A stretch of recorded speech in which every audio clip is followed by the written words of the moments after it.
The Air Canada strike is over after the airline reached a tentative agreement with the union representing more than 10,000 flight attendants. Good evening and thank you for joining us. I'm Ryan Bonazzo. Federal Jobs Minister Patty Hajdu notes Canadian travelers can breathe a little easier after Air Canada flight attendants reached that deal with the company this morning. The airline gradually began ramping up its operations today, 3 days after workers walked out, and Hajdu invoked a back-to-work order that the union defied. She's just glad the two parties were able to come to an agreement.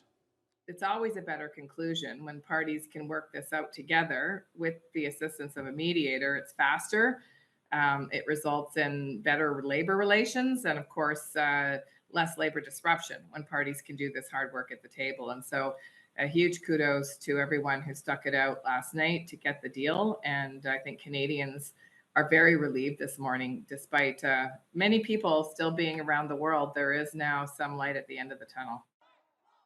Union members still need to ratify the vote before the deal can be finalized, and it's unclear when that vote will happen. Hajdu also addressed yesterday's protest outside her Thunder Bay constituency office.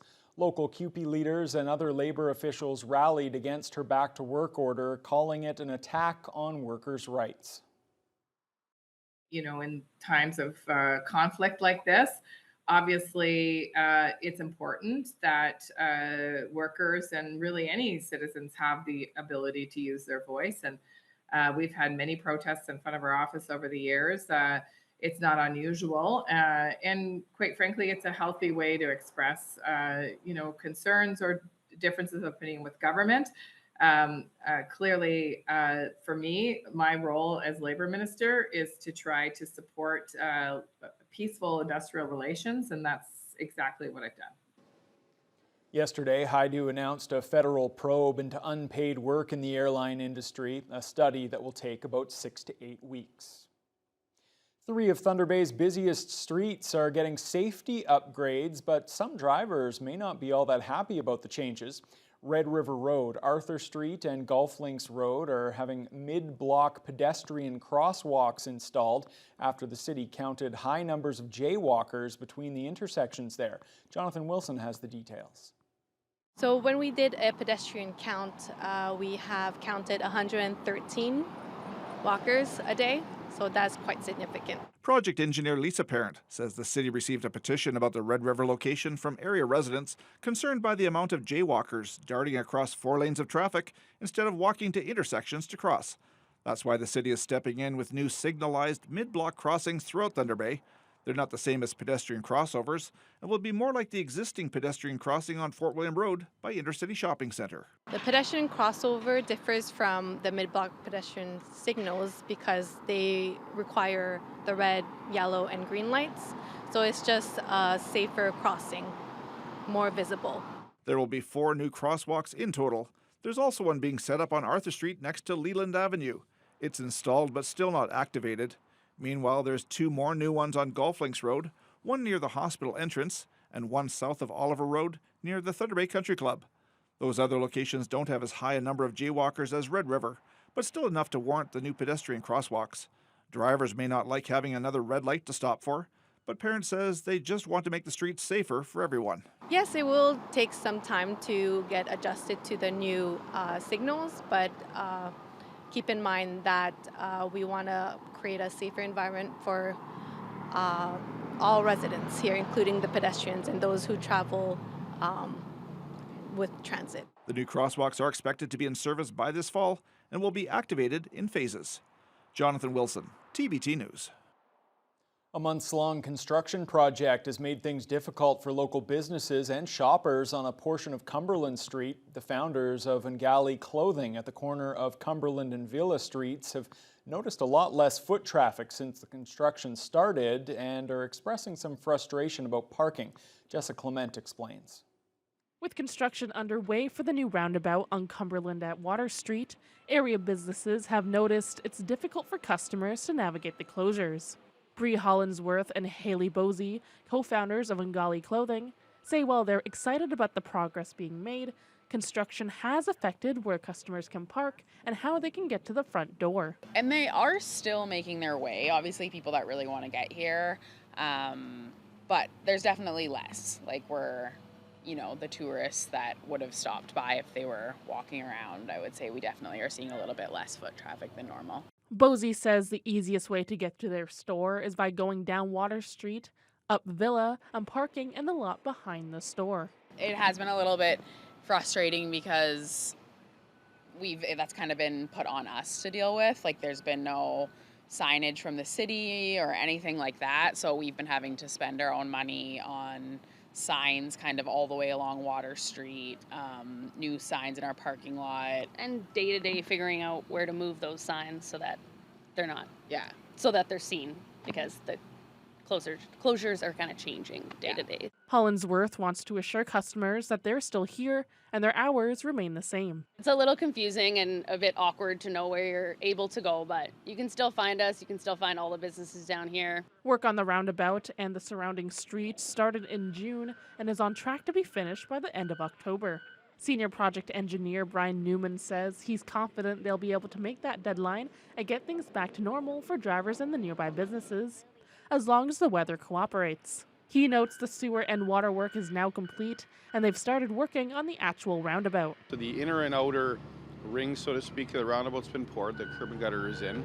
The truck apron inside it is going to be a colored type of concrete. That's going to get installed hopefully within the next week or so. As part of the roundabout project, we've had to do quite a bit of Synergy North work.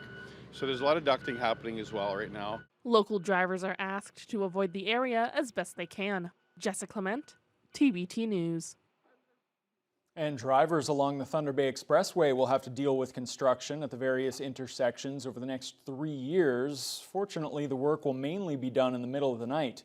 Signs have gone up just north of the Balsam Street intersection, warning drivers about the project that's starting next week.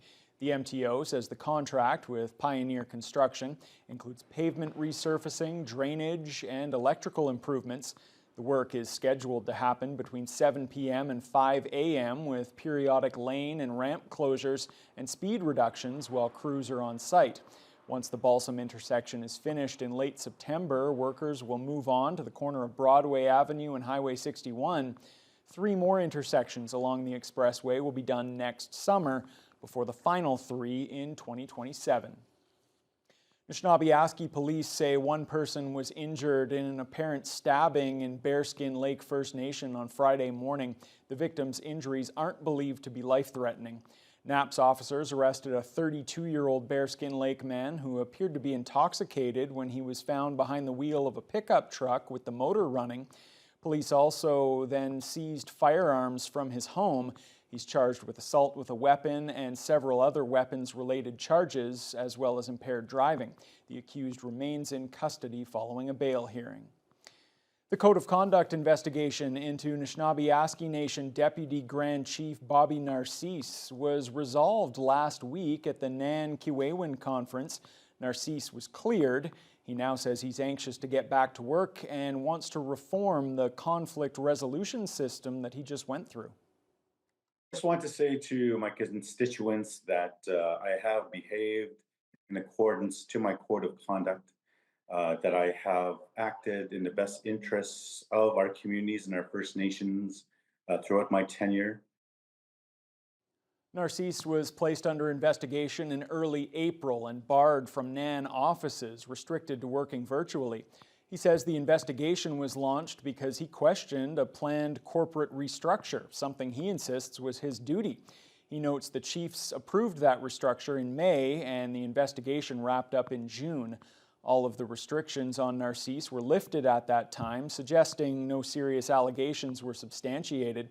The matter was formally concluded in a closed session on August 13th. NAN officials have declined comment. While he's satisfied with the result, Narcisse says he's frustrated with the process. For a First Nation organization to use a colonial system right off the bat, rather than, talk in a circle, use our elders and overcome these challenges that we face in a good, safe environment where we could speak freely, you'd think we'd be a model for that type of governance. At the outset, Narcisse requested an elders circle. That request was granted in July after the investigation concluded. Reforming NAN's conflict resolution policies to include traditional practices was one of the recommendations in that report. Narcisse hopes the investigation will ultimately change NAN for the better.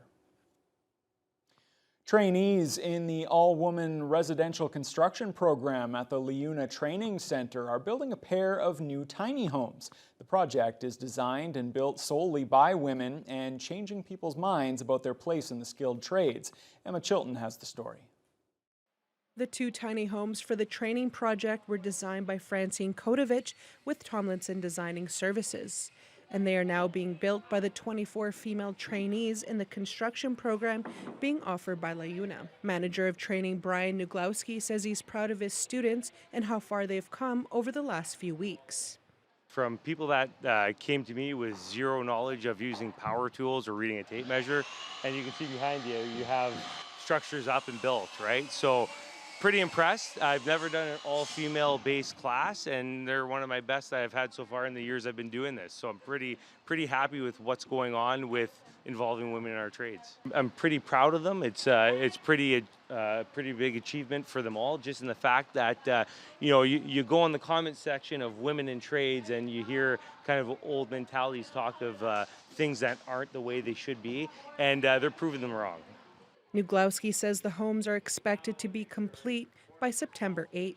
So right now we're doing wall framing, so they're just finishing up framing in their end walls, and then we're hoping to put the roof on starting the next couple days. The trainees are hoping to change people's perceptions about women in construction-type jobs.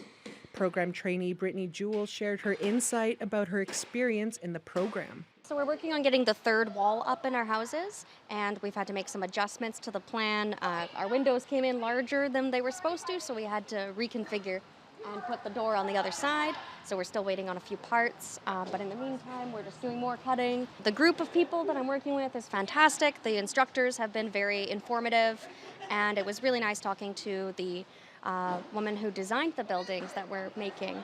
Liuna officials say if they can't find owners for the two tiny homes, they will reach out to local social service organizations that will find someone who really needs a place to live. Emma Chilton, TBT News. Now, with all the people in need of homes, I'm sure those will go to good use.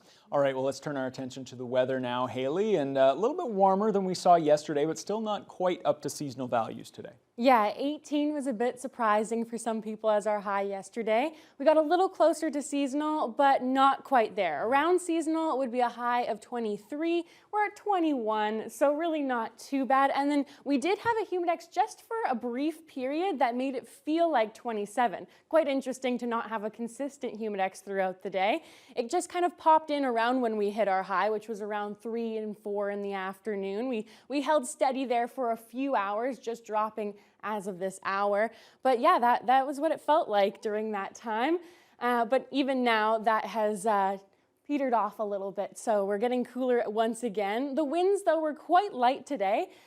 Pretty variable for the most part, too. Significantly from the east for the most part, but really not much to speak of, only kind of picking up at this hour.